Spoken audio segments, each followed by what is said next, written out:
openings? Case openings? Wait.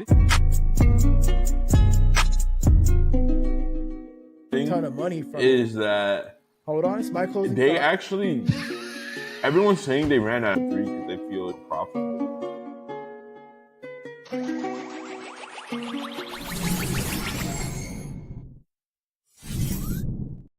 Yo, what's going on, everybody? Welcome back to the Catalyst Effect Podcast, episode 52. We have MasoRich here from Golden Tides. I'm going to start with you first on the introduction, dear. How you doing, my friend? I'm good, and I'm glad to be back. Obviously, I'm always a big fan of the Catalyst crew. Yes, sir. Yes, sir. Appreciate you being here, man. Mizzy, how you doing, bro? Chilling, man. It's been a hectic week, in the industry as a whole. Gaming, fucking AI, agents, all that shit. I've been deep in the, rabbit hole with that. So it's been an interesting week. Yeah. And how about you, man? Congrats on your car, bro. Yeah, I mean, it's great, but I got a little bit of an issue with it right now with the remote, like the key fob thing, right? I can't use it right now. So I'm like a little frustrated right now because I've been like through every freaking like tutorial on YouTube on how to fix it, and I've gone from grocery store to AutoZone to Target to get different brands of batteries, and they've all failed me. So I'm a little frustrated, but I guess we're going to hit the dealership tomorrow because everything's closed on Sundays here in Texas. But yeah, man, it's a nice car though. It rides really great. It's got great handling. You hit that fucking gas pedal, it just you got that get up and go. The sport mode is really nice, and I think it's pretty fuel efficient too. So I really love the car. It's just I'm really frustrated with that key fob, bro. It's just man, like. I spent all morning trying to figure this shit out. And the thing is, where I'm at right now, I have to use like a visitor space. And I left and my visitor space was gone. So I had to find another visitor space. So it's like very scarce parking. So it's been like, and then I had to drive my sister to the bus station this morning because she's going to Dallas. So it's been a morning. Let's just say that. Well, did you buy it with XRP gains? That's what I did buy it with XRP gains. Yes, that's pretty sweet. Yeah, man. I think that's what makes it cool. Yeah, Not, obviously the car itself, but like yeah, that you can tie it back to like what you've been up to in a new field. Yeah, I mean it's like a little success story, I guess you could say. Like you invest into crypto, and it may pay off, and you can get a new car. I mean that's a little success story. But yeah, man. I mean, like I said. Car is awesome. My sister keeps calling the car sexy. I don't know why. I don't know how I feel about that, but my sister's like, your car is sexy. I'm like, thanks. So, I mean, I've enjoyed it thoh, but yeah, it's better than her calling it a hoopty. I'll take sexy over hoopty. Let's go to some comments here. David said pause. JK. Of course, David. Of course. Sir Sapien says, happy Sunday, Catalyst fam. Shout out to you, Sirski. And then Howdo's car powered by winning. Huh? And you put that in both chats? Who's on the account right now? But anyways, let's get into it. Mason, wow. I am Mason. Maso. Really? He is Mason, yeah. Okay, yeah. I didn't MasoRich is just a screen name. I'm Mason Richmond in real life. Let's get into it. I don't mind being doxxed because Golden Tide's legit as fuck. Hell yeah. Speaking of Golden Tides. Have you always been doxxed? Yeah, I don't care. Like, if you don't have secrets and you don't do sketchy stuff, like, who fucking cares? Bro. I mean, yeah, I'm not doxxed. So that means I'm scared. we know, but that's okay. Like you're so committed to the act that it's fine. You're also not like launching products regularly, so it's cool. Meso is the most handsome founder of Web3. Thanks. Shout out No Para. No Para's just like, oh well, he pays my check, so it's fine. I do want to point out the screen we have here. So you guys did drop a trailer here. Can you talk about like what that was like doing that around the Game Awards and stuff? Yeah, well, I was making a partnership pet for the game with G3, and then I put that on pause when they were like, we're looking for like exclusive trailers, and I was like, all right, let me just like knock this out. And I was already working on it, but I expedited it for the G3 awards. I use the community to film the game shots, so you can see like Nopera is actually the cameraman. When you watch the highlights in there, you can see his Oh, name. really? And then I used like the animation team from the game to do the cinematic portions. And then what we had a big section on what you can collect, because like obviously like IP branding, collecting is a big part of what makes our game Web3. So we want to like put a focus on that. Let our art shine and let the game kind of just do the talking for itself. So when we do get to those like P to A campaigns and things that we're going to do in 2025, like people will know like what the token will be used for. You know, it's like, hey, you use this to collect these things. They'll appreciate value due to IP growth. Yo, was that a freaking skeleton bike thing? What was that? Yeah, that was a skeleton pirate motorcycle. Okay. Right No. here. This thing is sick, dude. What the fuck? I think all of them are sick. You don't like the two guys in the barrel? Go back a few more mounts and pause on the this guys in the barrel. This one is so derpy looking. I love it. That's he's a blanket for it. If you look at him, he's just a blanket for it. You're saying the two guys? Oh, Yeah, the barrel. the green like goblins in a barrel. Oh my god, the llama. Like these guys crack me up. It's just two guys in a barrel and they're holding a pillow. I know once all of this art is actually usable in the game, mintable on chain, and also like all inside of the client side of the game, like it'll be like the world will expand, people will want to come and customize their experience, like the gameplay will become more fun, because I think like right now everyone sails on the same ship, but if you know right before the mounts and pets and stuff, you see all those ships. Like when the game starts to come to life in a new way, I really think that it'll turn a corner. And obviously we focus more on like mainstream gamers. Like we're not trying to onboard Web3 gamers. Otherwise we would be catering to degens, and that's just not like what we do. We're like, I would rather be like Pokemon with Pokemon cards, where like, how come Charizard is worth so much? It's just because people love Pokemon. I just want like stuff in Golden Tides to be worth a lot because people love Golden Tides, not because they love money. Exactly. Yeah. Like, and when you cater to degens, it just opens up like the door for like so much garbage to happen. Like we've all seen how many founders get frustrated with their community, and I was like, all right, well, if I never cater to them, they'll never expect it.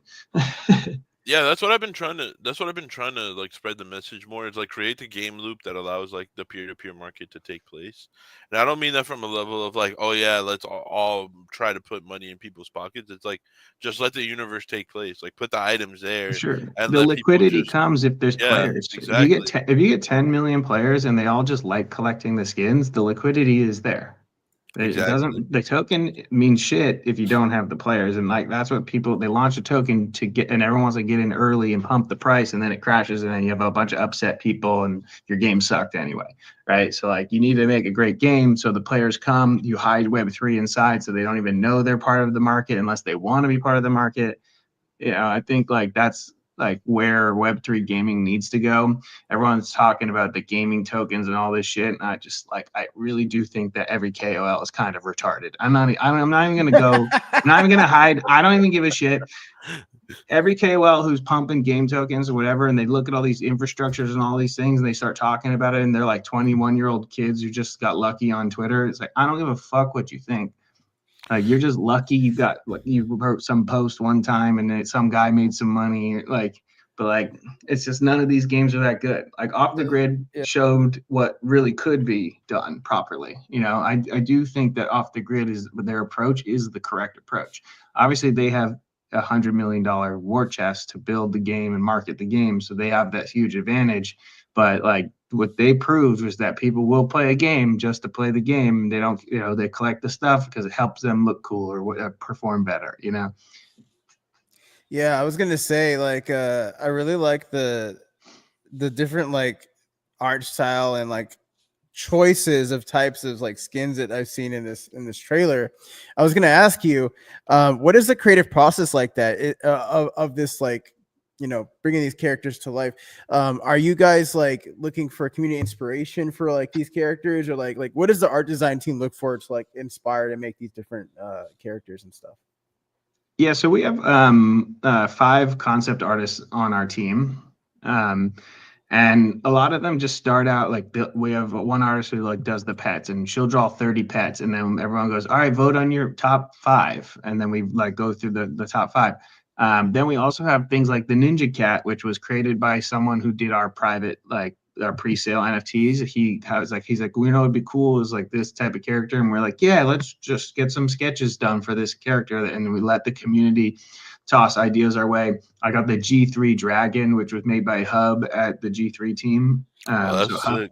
So like Hub and I talked about it. What does he want for this collab and all these things? So I let G3 describe one. Maybe we'll do a Catalyst pet one day. I could see that little blue cat like running around in the game. Like, you know, like those are the type of collabs that I could see like growing brands over time. Like it's kind of, you know, it's beneficial, brings one community into the other one, ties it into the game.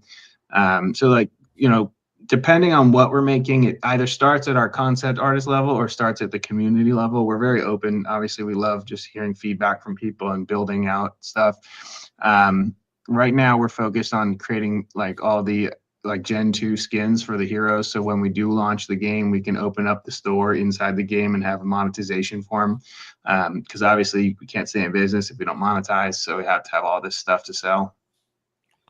Yep. Hey, I mean, that's how most games do it. So I mean, yeah, we're the same as every other game. We're just giving you an option to mint what you purchase on chain, so you don't lose the value. Right? You spend $10 in Fortnite, it's a sunk cost. You do not get anything back. You get the right, the privilege to use their art. You gain no ownership. You gain no IP rental privileges. Nothing. You just get the right to use it on your account. If you can't sell it. You can't sell your account. It's all against their rules. And it's kind of like, what the fuck? Like, trading card games forever. It literally, trading card games is like original video game, right? You buy the card, you build your deck, and you sell them, but your deck gains like your good cards have value because of their limited edition. And it's like, why not just make stuff in games where people are already spending money? Why not just apply the same principles? Like when you purchase something, it has $10 of value. I don't expect Golden Tide's NFTs to be worth $100,000 in the first day, right? Like what we saw in the NFT bull run 4 years ago, that's not realistic. All it is when you spend $100 in the game, you should at least get $100. Like, you know, it could go up, down a little bit, up a little bit, like depending on the popularity of the art. But it shouldn't be like, you know, you're playing video games. No one spends $100,000 for a League of Legends skin. It's just not like a realistic thing. So like trying to think like what's the real move, it's kind of like to just, from the business perspective, it's like I'd rather have 1 million NFTs worth $100 and collecting a 5% royalty on that than like 10 that are worth 100,000. You know, there's a lot more liquidity in 1 million NFTs that are low than 10 that are big. Yeah, I think it's important here to not reinvent the wheel, just like adapt what already works with the technology. Just give the users prioritize the user experience. All I'm trying to do is give the users the value in their hands. Here's a tangible asset you can have. It is for our game, it is our IP, but you get to own this like piece of the game. 100% yours. You can, and then what we want to do is create more games under the brand, so your NFTs will work elsewhere, like a Tamagotchi for the pets on the phone. Your NFT you collected in the PC game, and you can sell it to people who are playing the Tamagotchi version. You like get the pets working in both games, like same NFT in 2 different games, and then you eventually create like, obviously the big dream would be like, you know, Warcraft 3 started, then they made World of Warcraft, right? Imagine if we could make World of Golden Tides, you know, obviously dreaming. That's a cool idea. Then all this stuff you've collected over time, like then they have multiple uses, and that's how you start to increase like utility. And that's kind of like where I like to see the brand go. I also want to do, obviously we'll do merch, trading cards. I've got the graphic novel in production, and like, you know, or comic book series. There's just like so many verticals that you can pump up, and then you just let people buy with the token. You can earn the token in the game, buy physical products. I think it was you guys who said Phygital to me. Yep. Yeah, Phygital is a great concept. Imagine playing Golden Tides. You find a dirt pile in the game. It's an NFT that is redeemable for a physical comic book or something. So you didn't have to pay. You just were playing. You found it in the game. You get, and then we ship it to you. That's interoperability right there.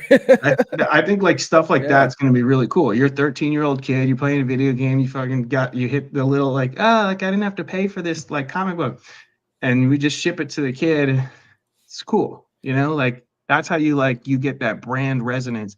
I want 13-year-olds when they're 18 to be thinking about Golden Tides the way that we felt about Pokemon when we grew up. We're like, I still like Pokemon. Like I don't even care. Like I'm 30. I don't give a fuck. I still like Pokemon. I played it when I was 5 years old, and I'm 25 years later. I'm chilling with it. We got a lot of comments here from Nopera. Got to pull some up here. Hado's commercial on GT in boss battles was fire as well. What commercial? Yeah, the Arbitrum commercial. Yeah. Hey, well, lucky you, Nopera. We'll be rolling that one later on in this episode. Yeah, and Meso's always been Kato's material, bro. We've known him for like a year now. This guy, he's always what I've always fucked with about Meso is like sticks to his guns, man. He doesn't pivot or like get super wishy-washy like everyone else. Like he's still preaching the same shit he preached when I met him. Like obviously like it's expanded because he's building more and he's doing stuff, but you never see I've never seen Meso chase the narrative. Like it's always been like something that he's always had conviction in what he's building, and I've always respected that about you. Well, that's just because like when you know, right? And like it takes 3 to 5 years to build a really good video game. Like if making a video game was easy, everyone would fucking do it, right? And all we've seen, everyone who tried to do it, and where are they now? Blips on the radar, they're gone. Even some of the big names are going down because they did weird stuff, right? It's like, all right, well, we're not going to launch a token because we don't need a token right now. And think about like Shrapnel, how fucked up that got. Yeah, super fucked. You wipe out an entire game, $40 million in investment, all of it going down the drain because you guys fucked around with the token. Like, all right, like seems like I don't even know what to say.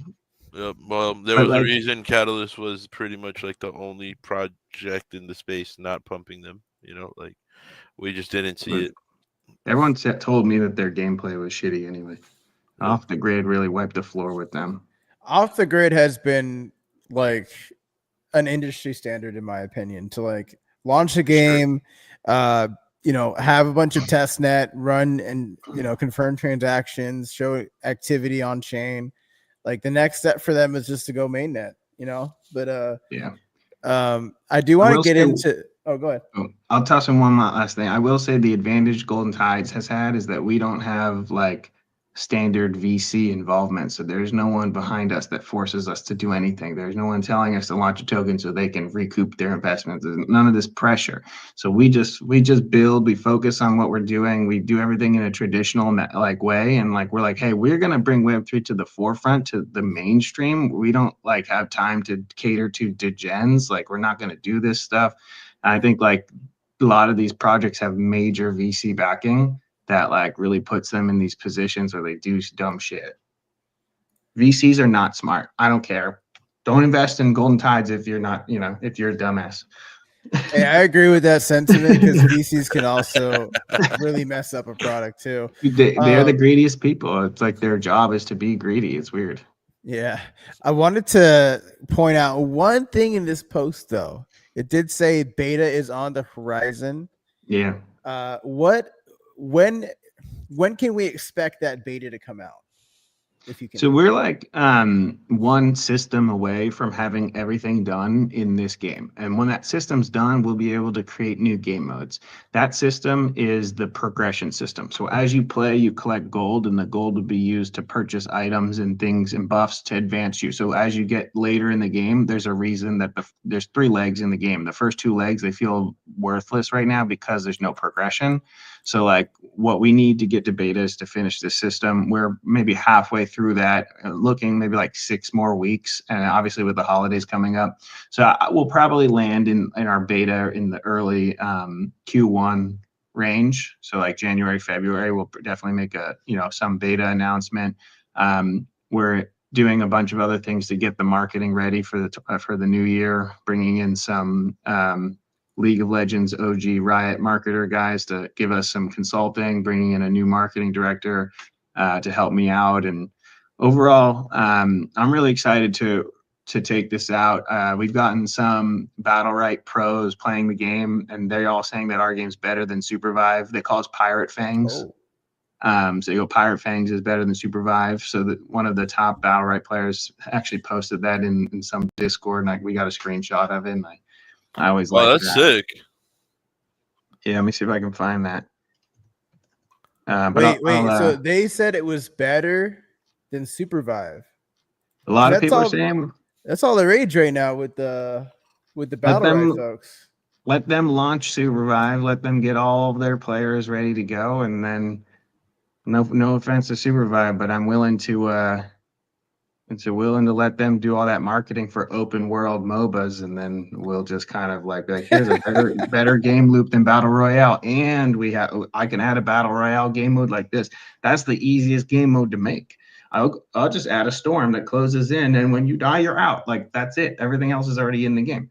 So like adding game mode's no big deal, but like creating like the game loop of the treasure hunt is that's what like took a long time for us, and like scaling it, and obviously just anything new is hard to build. There's nothing to look at to copy, right? Like we've done everything custom. Even like there's no MOBA with ship combat. There's no MOBAs with verticality. There's no MOBAs with treasure hunting. We literally everything about our game, and there's no MOBAs with Web3 that are good. So I think that we check a bunch of boxes on this that people aren't expecting. We're definitely a dark horse because we don't give a shit about like Web3 people. So just wait. Our time will come. I think end of 2025, the gaming bull run will be real. And you also posted a transformation, I guess, screenshot, right? Where you showed like before and after, and I'm going to show this on the screen here.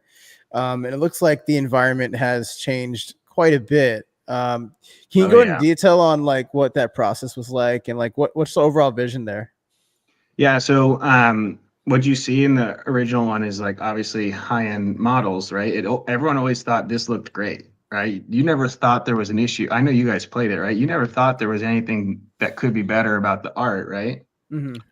So it wouldn't be like one of the top things on my list, Right, like, yeah, you wouldn't think that good. you could scale it up even more, but we have a tech artist on our team, and he was like, I could take this up a notch and whatever, and we were like looking to, how do we AAA this, right? Go from indie studio to AAA, like even though nobody knows about us. So we were like, all right, we need to apply more shaders, we need shadows, like all this stuff, and like, just a big push on the dev side for the devs to affect the art more rather than the artist creating the world and then having the dev apply shaders and doing an overhaul of the lighting.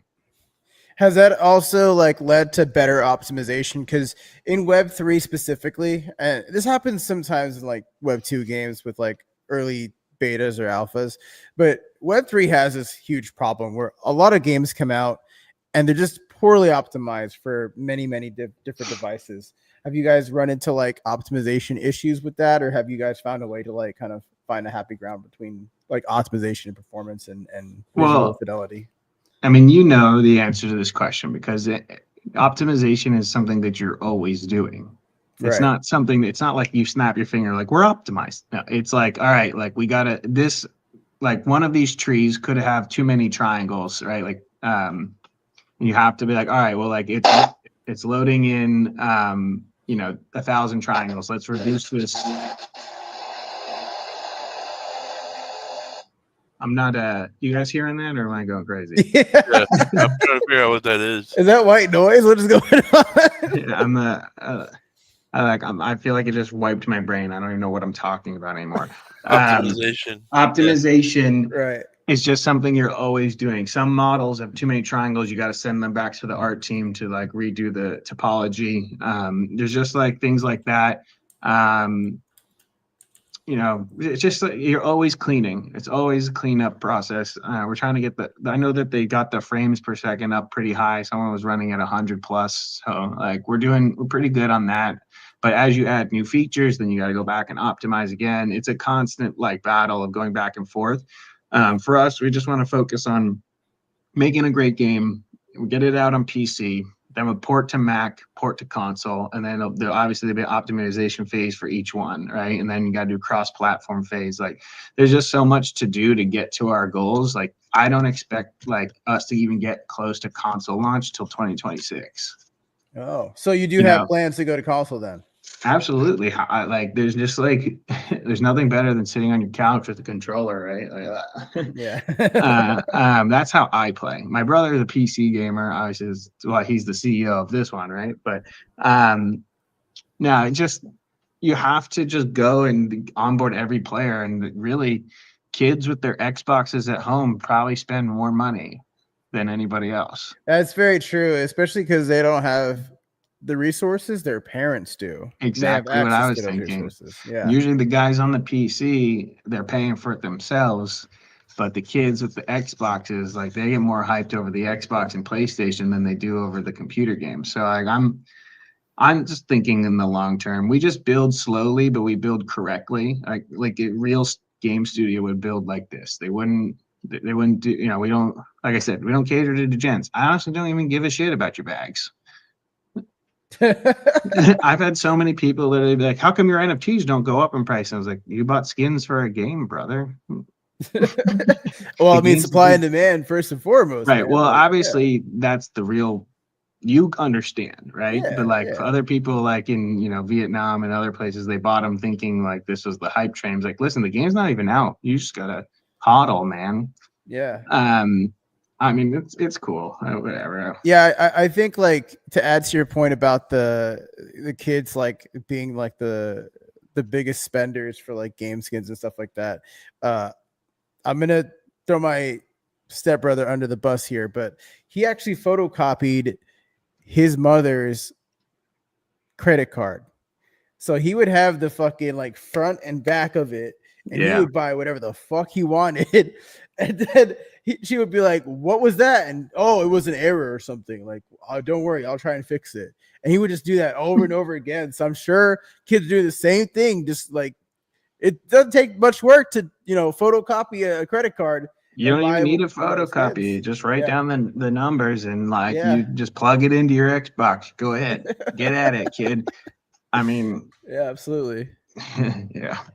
I just brought up can you see my share screen? No. Oh, yeah. There we go. All right, so this is the new in-game graphics. I'm in the dev build. This is not the public build. So we'll be launching this update hopefully next week, but you can see the quality difference from what it used to be to this.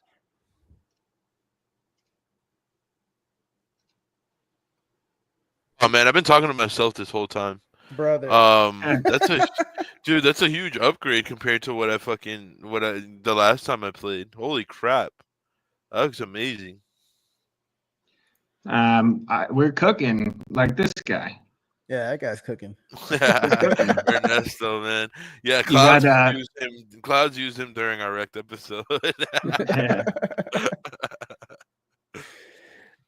So you also shared an image about Shroud is just cooking. You guys fantasy football players? Wait, who did you say? CJ Stroud's cooking? Who's he playing against? Yeah. Tennessee. Yeah, Tennessee sucks. No offense to any Titans fan out there, but that's okay. I just want my Stroud points. So you guys can see the graphic update here. Yeah, that's sick. Yeah, I can see the shadows are more defined and everything. Are you on top of a roof? Yeah, like I said, MOBA with verticality. Yeah. Oh yeah, I remember that. You want to fuck with me? I love these animations are great too. Like just chilling on the horse. Like every animation you see in the game is custom from our team. We don't buy animations from like Unreal or anything. Yeah, you find a lot of shots right now. a lot of the games that do develop in this space do exactly what you just said. Well, there's So nothing that's wrong with being efficient like that, right? Most time people don't Yeah. have, 15 years of animation and art production experience like me, right? That's just the truth. And it's very cheap for me because I've been building a studio for 5 years to build, to do this stuff. And I just figured I'd show off the game a little in its latest form. But you guys can keep asking me questions while I run around. I did notice that I don't think there was this much like love to like the way that the boat hits the waves, like the water. Oh yeah, we're getting more VFX, sound effects, everything for the ships going right now. Oh, You yeah. get trapped in those things. Look like it's coming together. But I did want to mention this book that you posted. Yeah, bring it up. Yeah. So like, what's going on with this book here? So myself and a writer have been working on, and our illustrator have been working on a comic book. I produced a graphic novel that like a while back where it was printed on like traditional pirate era like material, so cotton paper, leather bound stuff. We just finished the art. We're doing our edits on the comic. It's 60 something pages of art, and we are going to print them in that same traditional thing. We're going to make first editions, and I'll probably send them out to, obviously like influencers, people who want to try the game. The thing is, like, everyone always does hats and t-shirts for marketing. And I was like, I actually could make like such a cool product. I can print these graphic novels for $3. Yes, there's an upfront cost to pay the team to make it, but once that it's made, you can print them indefinitely for $3 each, right? It costs $8 for a hat or a t-shirt for marketing purposes, So imagine like you get this first edition comic book as an influencer, right? Because I'll definitely send you guys. You guys are the easiest people for me. You're in America. I can ship this for like pennies, right? But like you get what I'm saying is like imagine as an influencer you get this first edition comic book that could appreciate in value if the brand does well, right? Or I could send you a Golden Tides t-shirt, which we all know no matter how good the brand is, the t-shirt won't appreciate in value because as soon as you wear it, it's fucked, So this is going to be like a digital type of thing, or just purely physical? Well, I mean, I'll release the digital version for free. I want people to engage with the lore. Mm-hmm. Man, Chef is so overpowered. It's crazy. Imagine just your healer every time he hits someone, he gets health. Well, real quick on balancing then, how has that been given like all the abilities that the characters keep getting? Or like, I'm just fighting NPCs right now. Like if someone hit me with like a crit hit, I think his health is way lower than most people. So like he needs to regain by fighting. So that way he can't like leave. You can't leave the fight. Got it. But whatever. Every day is a new balancing day, and we've got 6 new heroes coming. So we all have to. There'll be an overhaul on balancing constantly. But like, who dictates that? Is it like the community's like crying and complaining about some character, or is it like Meso's like, all right, this character killed me in game, fuck this shit, I'm changing this? Like, exactly like that. Right on cue. Well, it's always we always listen to the community. Obviously we do the game nights 8 times a week. So like during those game nights, we listen to people say stuff. We also watch. We've been building a back end analytics system so we can then see like which heroes win the most. Like like what's the team composition that wins the most. There's things like that are being built so we can read the data a little bit more, which will help us be like, all right, well, every time this character is on a team, that team is more likely to win, and then we know to scale them down. There will be more tools for us to make it better, but at this point in time we feel it's pretty balanced for what we have in the game. We're going to have new characters coming in, and then like that'll be a good point in time to then readjust the balancing for sure. But so far people really love what we have, and we have for those who come back to play the game more than one time, we have a 57% retention rate, so we're pretty pumped about that. And with the game nights that you guys have been doing, right? Like, what have the difference between like what do you see varying because they're with different communities, right? So like, what's the benefits from that? What have you guys kind of seen as like a common trend? But also like, how have different regions reacted to the game?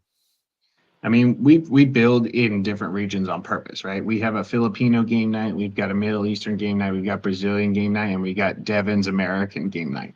And then we have additional ones. We have 4 other extras, just like like I host the biggest one every week. Actually, No Para might be be passing me, because when No Para rolls in, he brings the whole bag crew. You know that they're probably the best gaming crew out there. They really stick together. Those are the guys you want to have when you're doing a project like this. Shout out to Bag. So I don't know. It's just about consistency. I told them when we started the first game night, I was like, we don't care if 4 people show up. We're gonna do it every week. We're never gonna stop. Now 100 people show up every time. So it's like, okay, like we started with 4, now we're at 100. If we just keep going, it's a snowball effect, right? Now those 100 people invite one friend. That like we just got to keep pushing down the line. We're going to focus on Web 2 gamers. We're not going to focus on Web 3 gamers, because once the Web 2 gamers start to pile in, all the Web 3 people are going to be like, I faded, and then we're going to be like, we don't even give a fuck about you. Do you like run into like any bottlenecking issues when it comes to this kind of like building? Because you have all these different communities like clashing, right? Like, is there any kind of issues that arise, or is it just no problems, smooth ship? I just make sure I'm friends with everybody. I'm probably the most present founder. I'm probably the fastest response founder in the space.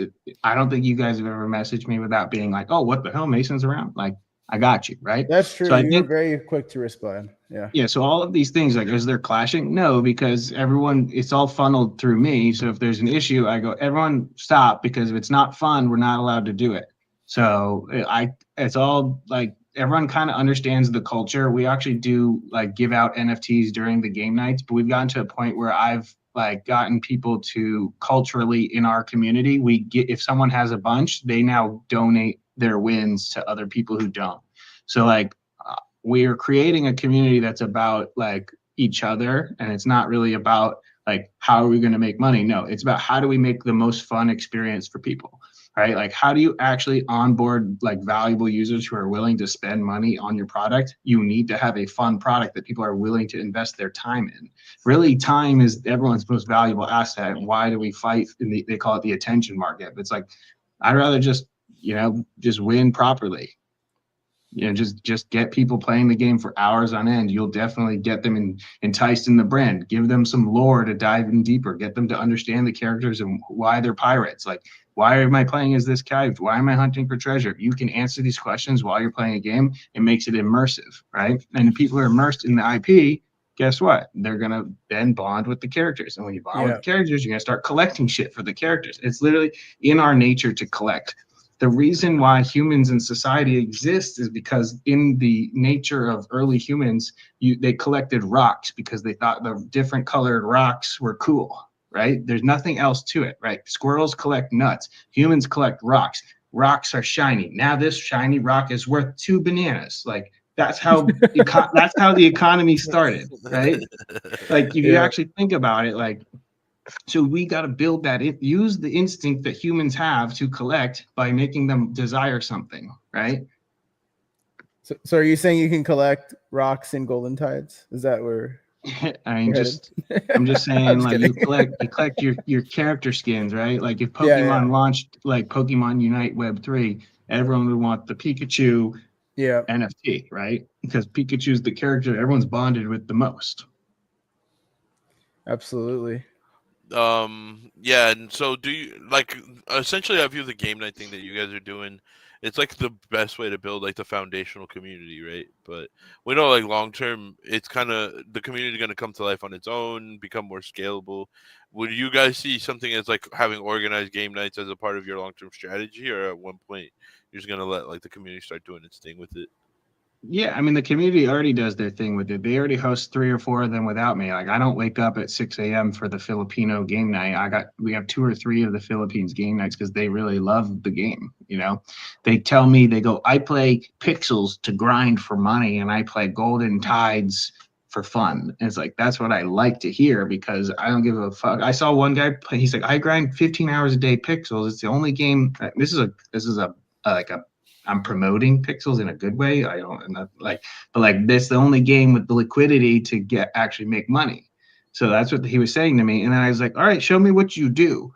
And he's like, they have 3 plots of land. You got to own land. And on the land, all he produces is silk. And I literally watch him for an hour going around from these tables and he was collecting silk at every table. And I was like, is that even fun? He's like, no. He's like, that's just my job. And I was like, how is this a job? Like you're collecting silk in a video game. And like, obviously it makes Web3 seem like interesting. And obviously it just like, it's felt like so strange to me to watch this person play this game. I was like, you're not even having fun. You're just literally grinding it out. He's like, yeah, it's how I feed my family.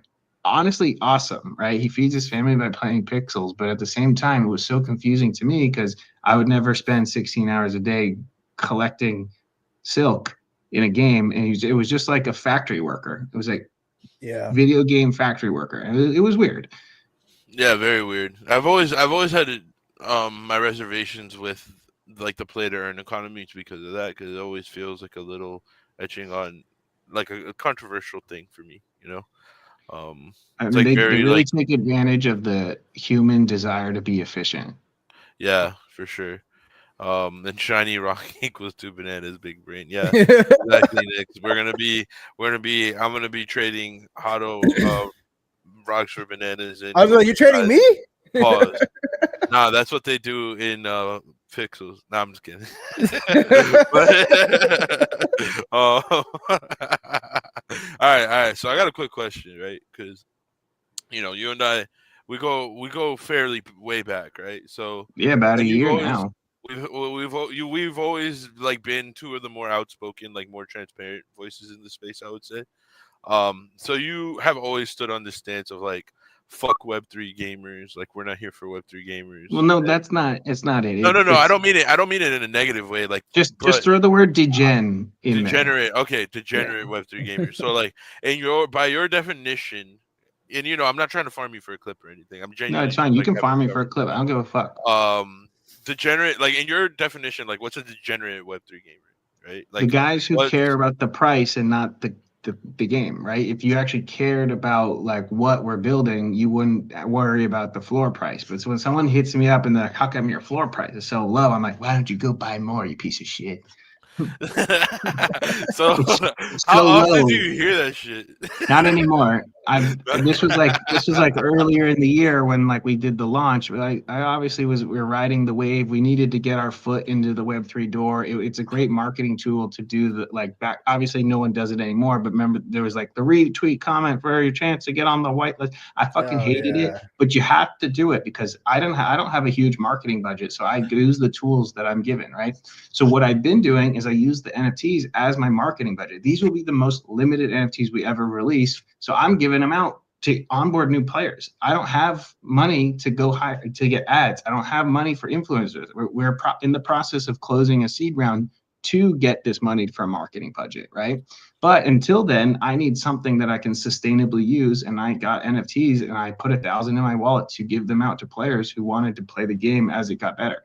So like, it's a great tool, but do I care about anything except for onboarding players? No, right? You want to come to me, talk to me about price? Doesn't matter. It might be worth $15 now, might be worth $1,000 in 10 years. I don't care. It's just a toy to me, right? It's a Pokemon card for our game. Obviously, these Pokemon cards have digital advantages, right? I can track your wallet. I can send you new stuff for holding and being loyal. I can you buy 10 get 1 free type of coupon at a coffee shop, right? You hold for a year. I see that, right? I can track your wallet, so I can reward people for being awesome, right? There's an advantage to Web3 that people just overlook, like what people actually care about, right?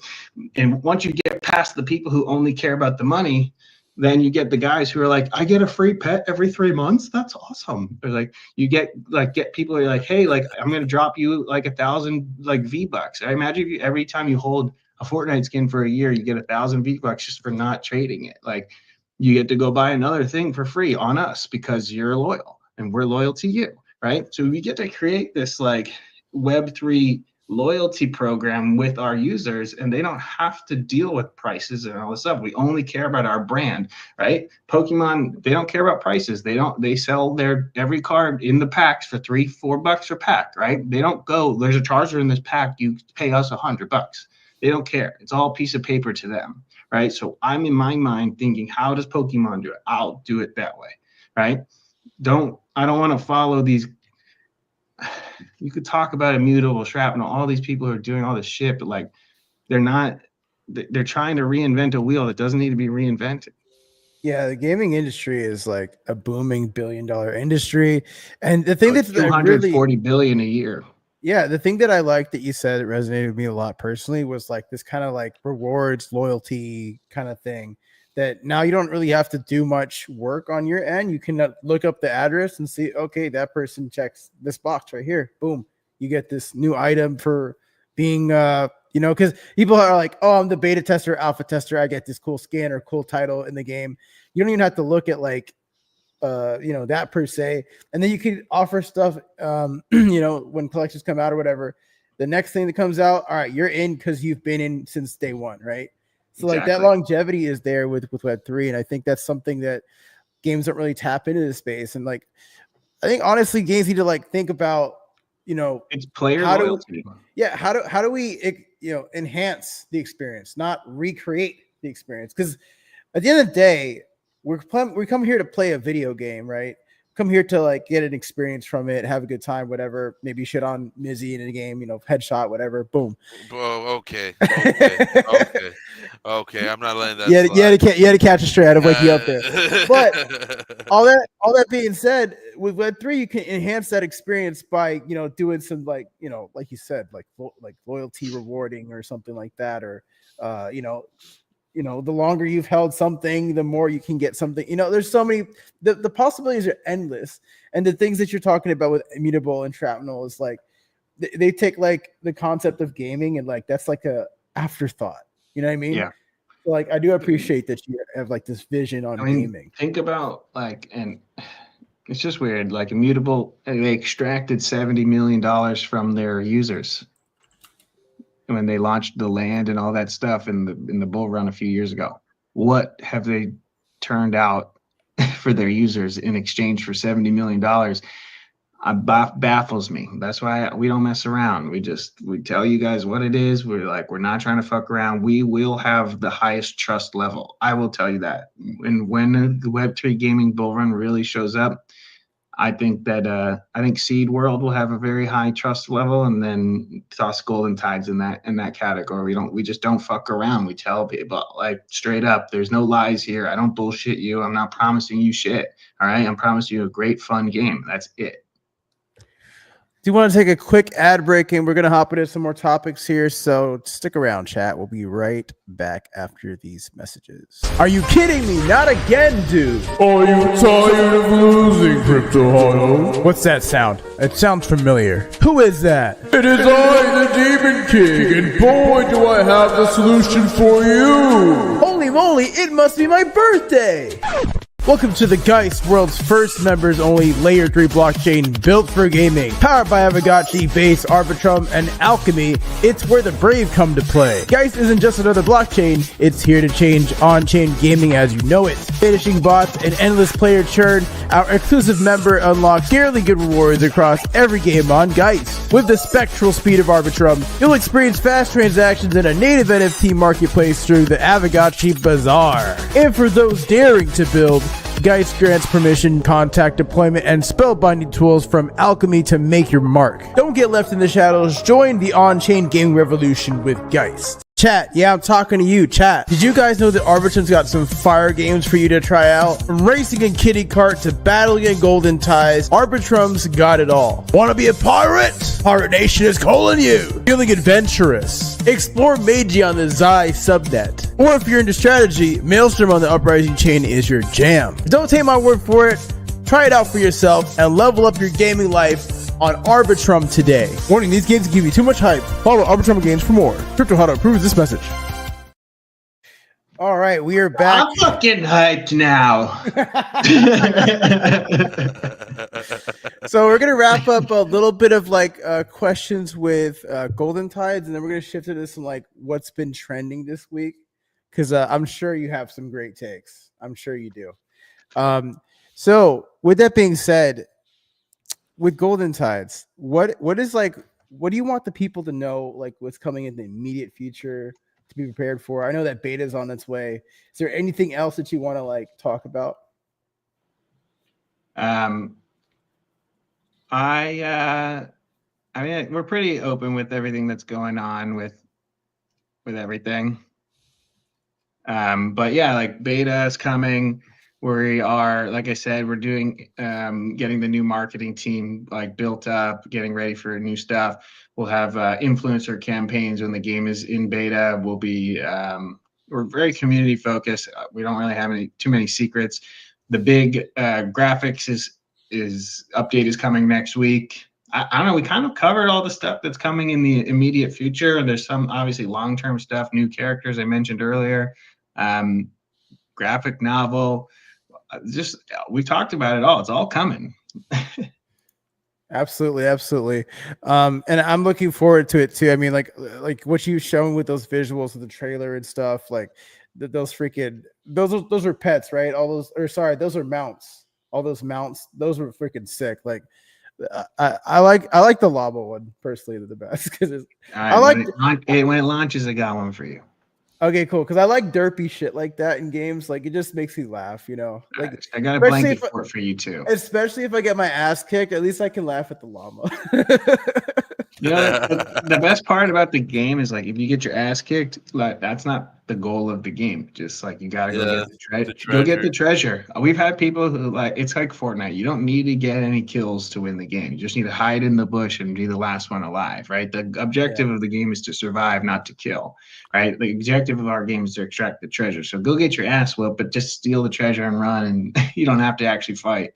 Yeah, I'll never forget when I finally felt like I was getting good at the game. I was like popping off, getting all these kills. I still lost because I forgot about the treasure.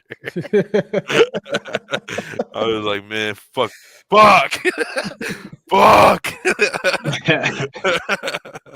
So we were talking about AI before the show started. Yeah, we need to get back into that.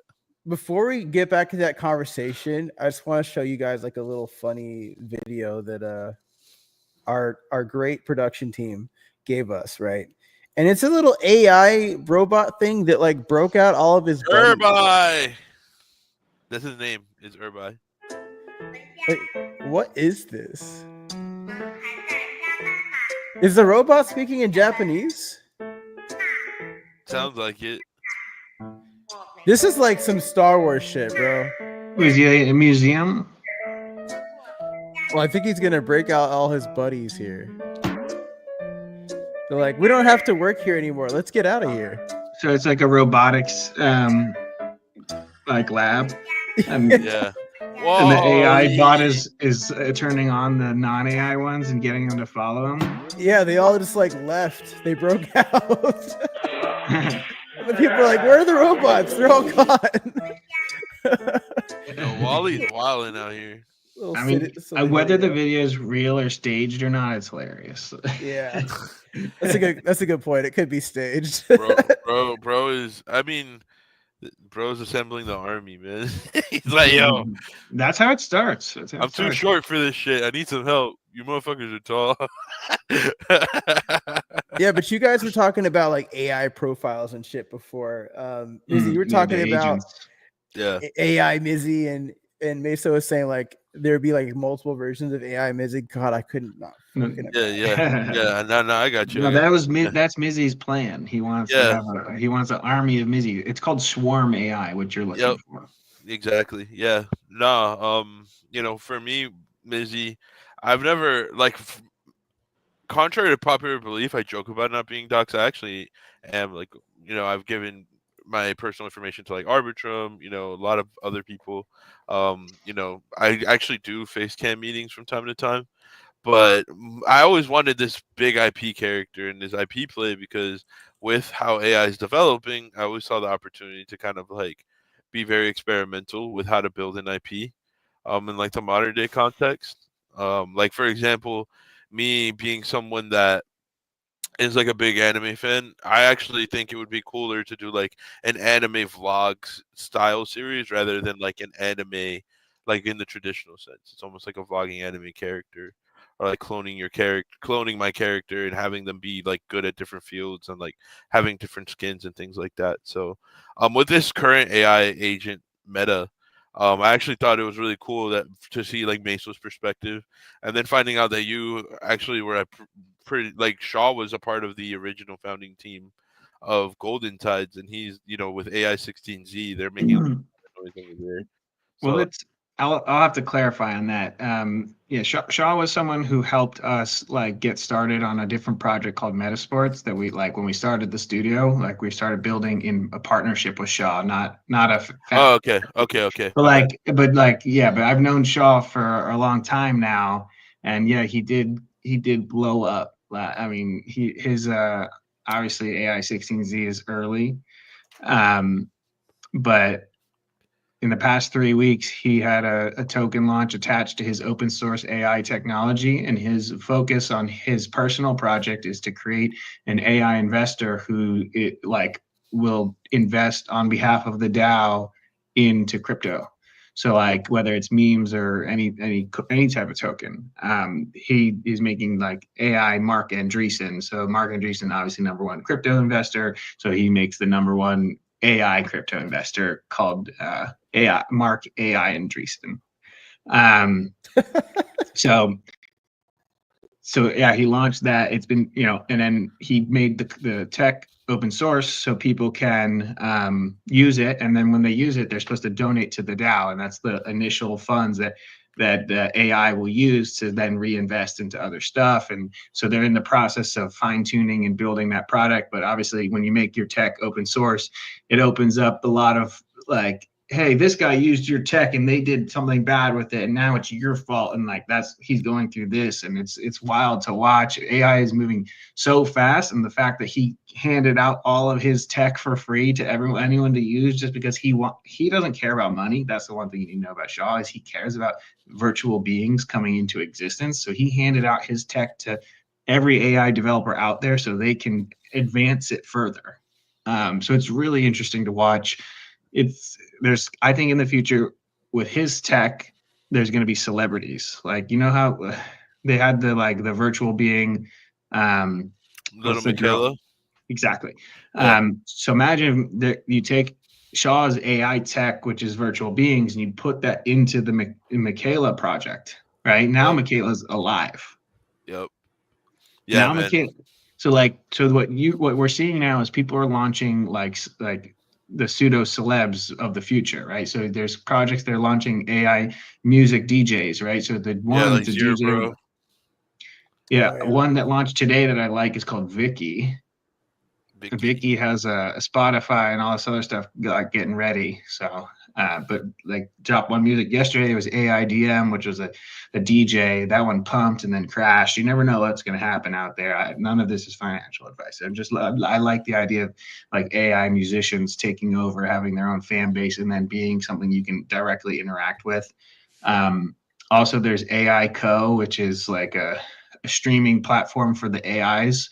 It's very early. I wouldn't recommend looking at it, but the idea is that right now I'm looking at you guys in a box and we're talking. Imagine if you just applied take Mizzy's voice and apply it to an AI. In a certain point in the future, we wouldn't know if Mizzy was actually sitting behind the computer or not anymore. Yeah, I know. It's gonna be sick. Right? Because you're a pink-haired cartoon guy. Like, if you just applied AI, the future version of it, ICO, what they're trying to do is like you can talk to your waifu. That's like, they're kind of waifu focused, but like I'm more interested in the tech behind it, regardless of it being waifu focused. Imagine if you go to Golden Side's website and you can talk to the pirates, being like, "Why did you kill your nephew, Harrison?" And then Harrison would be like, "I had to save the world." You know? Yeah. That would be an interesting component to add to like the world of Golden Tides, I think. Right. That'd I be think the very more interesting. immersive the whole experience is, the bigger the brand can grow. Right. You want to talk to the pirates? Go ahead. Yeah, and you can like tailor make experiences. Like, let's say you want to make like single player story experiences in some form or fashion. You could tailor make it to like the people's decisions with AI, because like AI is gonna remember every single decision you make. So one of the projects called Universal Operating System, they're building a library to extend the memory of AI, so you can actually it can actually live a whole life without having to delete data. Oh, Hmm. nice. Yeah, that was So my issue with the agents last year because I tried running the experiment like around November of last year, and the memory was just horrible. that's the thing, is like their AI like is limited to the capacity of the compute of the memory that you have for storage, but they're processing. Imagine if you have a million people interacting with one character, that amount of storage is impossible, right? So there are people who are building like a system to shuffle shuffle memory and search memory, and that'll probably come down to decentralized networks in the future as well. Yeah. That is a very interesting future that we're walking towards. But I you did mention earlier with this AI stuff about like kind of like when you build the AI, you set the parameters and like you fix the problems and stuff like that. Do you, in your opinion, think we're close to this point where it's like AGI, where it's like self Yeah, fixing and for sure. self running? Do you think we're that close with the technology there yet? That's a probably better question for Shaw. I mean, that's what they're focused on building. Oh, okay. You have to like take AI with a grain of salt. That only 3 weeks ago that this guy released 5 years of AI tech out in the world for anyone to use, and it's a virtual beings tech. It's Mhm. not like AI chat GPT, it's chat GPT on steroids, like with personality. Yeah. Yeah, because I've uh, seen like the personality thing. If you're rude to the AI, like, well then screw you. But if you're nicer, AI gives you better results, I'm seeing. Yeah. Well, So they prompt the personalities now. Like that's mm, what you program the personality. It has Chat GPT data. You can now program the personality. You can program what you like the focus is, and you can send it on a mission. Right. So it's like make Mizzy the best Web3 gamer influencer on social media. And then that's what the AI will be like, okay, like that's my mission. And he goes and he tweets about Web3 stuff to make Mizzy like a bigger brand. Like that's like the focus of it. So will Mizzy adjust and learn as like if when the AGI really gets where it's going, it needs to be reading like this post did really well. So I need to do more like this. Like, it will have to learn to adapt. And most of the time they do already, but again, that's a question for Shaw to answer at a higher level, or someone like Shaw. Obviously, there's plenty of people who can probably talk about AGI better than me. I'm a gamer and an artist. I just study all this stuff because I'm trying to keep up with it. Lucky that Shaw is my friend, and I got it like a lot of in-depth stuff, and I saw him working on it years ago. I had no idea where it was going. This is crazy stuff. Yeah, no, it's been to answer a little more, Huddle. Yeah, you basically train the language model, that powers the agent based on like preferences that you have. Like for example, I know Zerbro was trained on Truth Terminal, Reddit, 4chan a little bit. It scrapes Twitter constantly for data, but oh shit, speaking of my VTuber froze. 1 second. All right. It's Grace 4chan for data, but then he also uploaded like Ken Carson and Playboy Cardi lyrics and shit into it. mm, So that it would have like a little element of hip hop. And now he's like feeding it like Twitter KOLs so that it does like viral tweets just like some of them. So it'll be interesting to see. But yeah, I'm big on the AI agent movement for sure. I'm gonna be experimenting with a lot of AI agent related stuff for Feel I free don't. I, to. to shoot me any questions, there's 2 platforms right now where people can launch their own stuff. It costs a couple $100. You can have an AI agent running without any coding experience. And my question: is there any that don't make you tie a token to it like right away? Because that's been like my biggest issue. I think.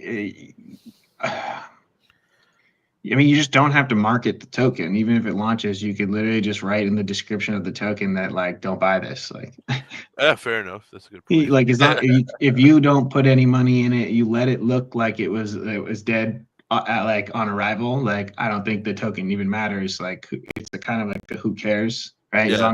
As long as the Twitter's working. Like, if you don't attach the contract address to the Twitter, and as long as you put in the like description, like there is no token. I know Meta Alchemist from Seed World did this already.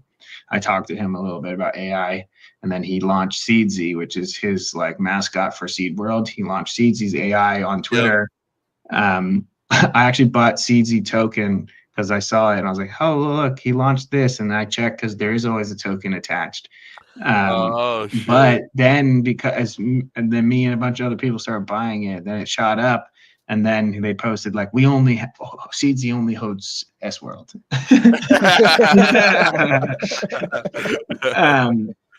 But there is always a token or something like but you can avoid that by just redirecting your audience. You have control. All right, cool. Yeah, because people can always CTO, like community can take over whatever. Yeah. Like they want to have a token, let them fucking go ahead and do it. It has nothing to do with you. And then if they do make a big token, you tell them to donate back. They're like, hey, you fuckers. Yeah. But yeah, I think. Did you guys hear what happened with Blobana? Yeah. Yeah. It like was an investor blob, right? And he like he invested the money that he was given into some other project in order to sap his own value.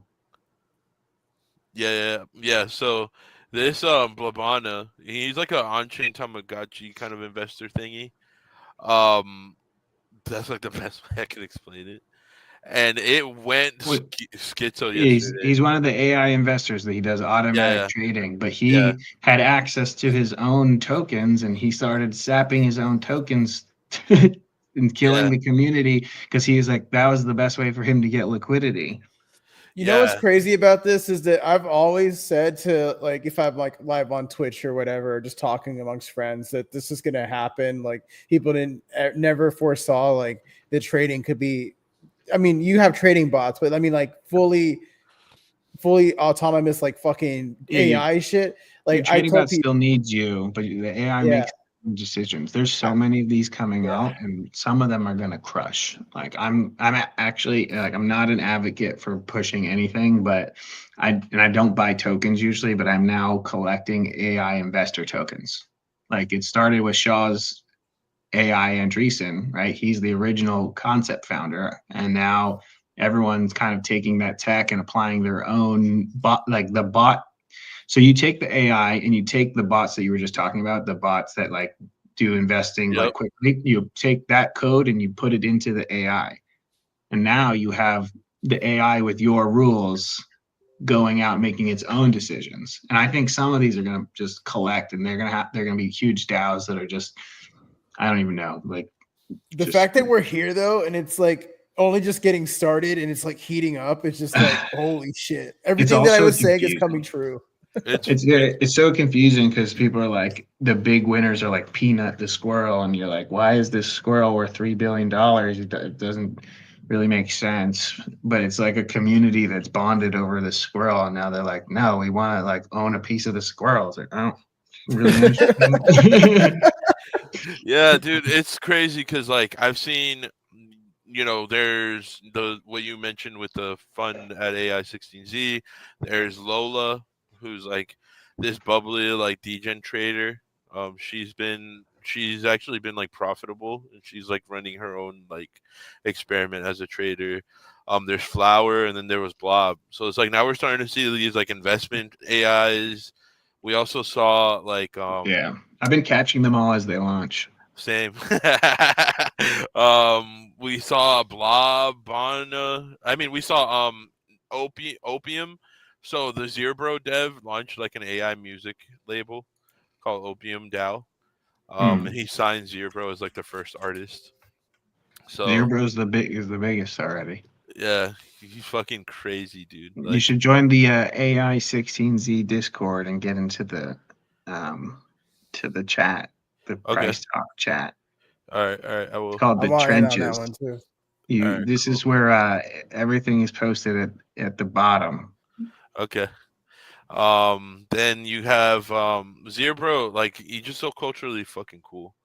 But I wanted to get into this Blabana thing because he apparently it went schizo yesterday and it just started talking about boobs.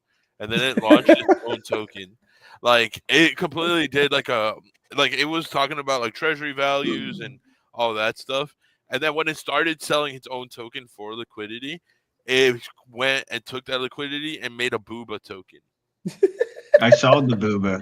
Yeah. I was so confused with what was going on. Honestly, I think the devs are involved. I think, but Yeah. they're doing a good job blaming the AI.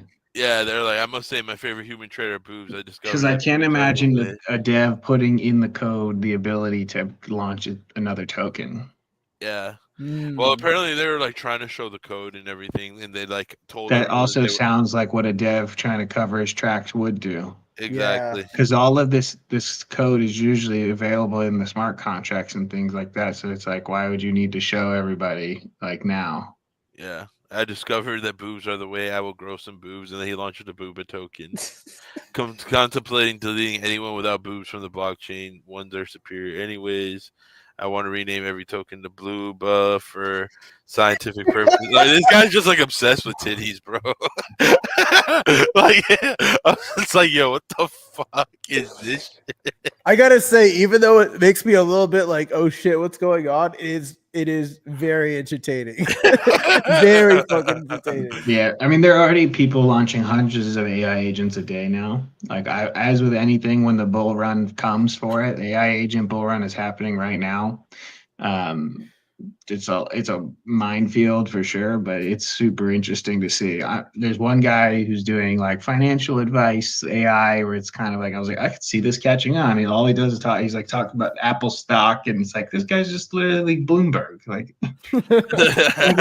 he's just the AI guy, and that like now there's just so many. People are creative. That's what I'll say. Speaking about people that are creative, Mizzy, if you don't mind, I'm going to share my screen. Yeah, now. go for it, man. So I think it's time to shut down Pump.fun personally. But did you guys see this shit?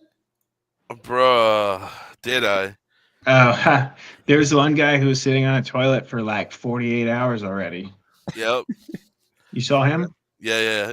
I didn't buy into it, but I Did saw. he make it? I have no fucking clue, man. I was like, so fucking dumb. I saw one chick that got fucked by her dog, bro. No. I like lost it, and that's when I started tweeting. What dude. the fuck? Yeah, That's Yeah. illegal. yeah. So, fucking hot. Wait, was it? Did they? So she hit her goal and she did it, like I don't even know, but they were or sharing. like the she did screenshot. it to hit her goal? Because most of them say, "I'll do this at this point." And Yeah. They were sharing the screenshots in my group, one of my group chats, and I was like, bro, what the fuck? Like, why would you share this in here? I didn't like see it on Pump by myself. I mean, the shock participate in value it. is so hard that they Yeah. had to be like, "Can you believe what I'm seeing?" And then you're like, "I can't believe it." Yeah. All of a sudden, I'm like scrolling through my fucking group chat, and I see somebody getting fucked by a dog, and I'm like, yo, Gross. what the fuck? To all the kids out there watching this Catalyst show, it's a big no-no. Don't do that. Yeah. Don't do weird shit with your dog, man. Don't grow up like that. Wait, we have one more. Yeah, wasn't that guy in the cage like eating his own shit? I hope not. I hope not, but probably. Guys, Golden Tide's a family game, all right? We're going down such a rabbit hole, but I gotta remind everybody that Golden Tide is a family brand, right?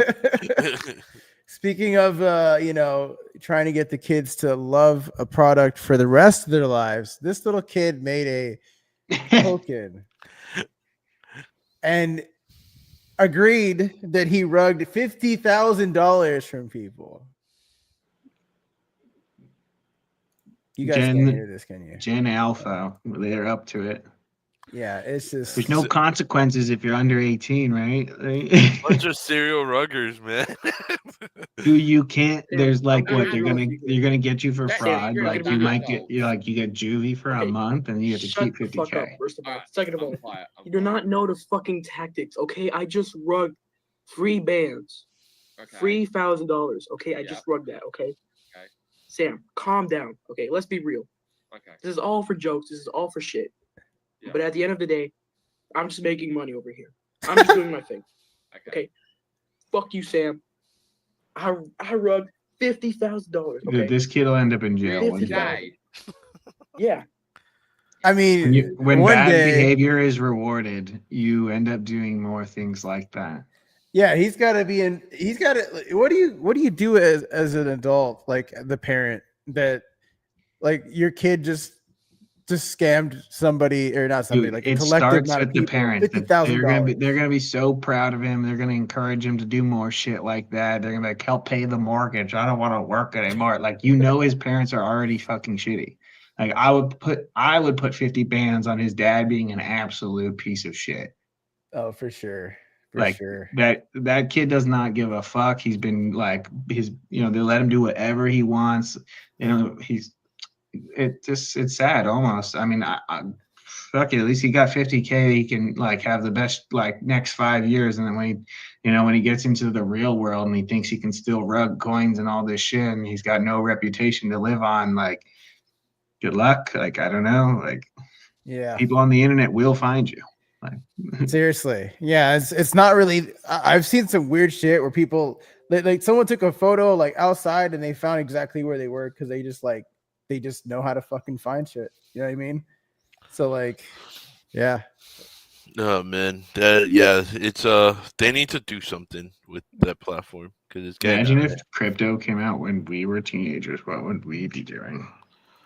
I mean, we would have had a Jenna Marbles token for sure. For sure. Jenna Marbles would have been on Pump Fun, bro. It would have just been called marbles. Yeah. Honestly, I bet you marbles exist. Probably. Yo, as we wrap up today's show, Maso, thanks for being here, by the way. Is there anything else you have on your mind, closing thoughts as we wrap up the show? Well, I'll just go ahead and pimp myself out. But guys, Golden Tides holds 8 weekly events. You can find those in our events section on our Discord. Feel free to join us every week or every event. We do give out several of our Gen 1 NFTs, which will be our most rare for the rest of the game life. We give them out to people who play. So it's free to play. There's no barriers to entry. Come play, leave feedback, hang out with the crew. We're there 8 times a week. You can, like I said, check the schedule, and we hope you guys enjoy the game. Fantastic. And remember, Golden Tides is a family game. Yeah, I mean it's a family brand, right? If I'm good, Yeah. I'm not gonna be launching the shark puppy coin and then rugging it and calling everyone N-words and whatever they else kids do. I just racist dev. I can't believe it. But like guys, family style goes the farthest. When you get moms buying T-shirts for themselves, that's when you win. Hell yeah. Right. Hell yeah. Well, that wraps up today's episode of the Cavs Effect. We'll see you guys next week at the same damn time. Peace. Later.